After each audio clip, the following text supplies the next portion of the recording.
মা বোনেরা, রান্নাঘরে ভুলেও দুইটি কাজ করবেন না। যদি করেন তাহলে তো খাবার মজা হবেই না এবং আপনার সেই সংসারে সবসময় ঝগড়া এবং ফাসাদ লেগেই থাকবে। এজন্য খুব ভালোভাবে খেয়াল করেন। আজকাল ঝগড়া এবং ফাসাদের কারণে সংসারগুলি টিকে না, সংসারে শান্তি নাই, ছেলে মেয়েরা শান্তি পায় না, কারণ আমরা অনেক ভুল কাজ করে থাকি। আপনার কাছে যদিও বিষয়টা খুবই সামান্য, কিন্তু এটার ইফেক্ট এত দূরে গিয়ে পড়ে।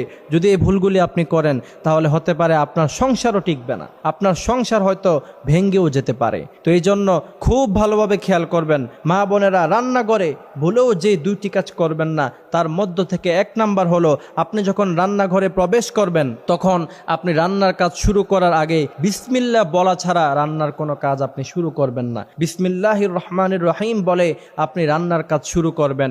যদি এমনটি করতে পারেন, বিসমিল্লাহির রহমানির রহিম বলার সাথে সাথে আপনার উপরে ফেরেশতা আসবে, আপনার উপরে রহমত নাজিল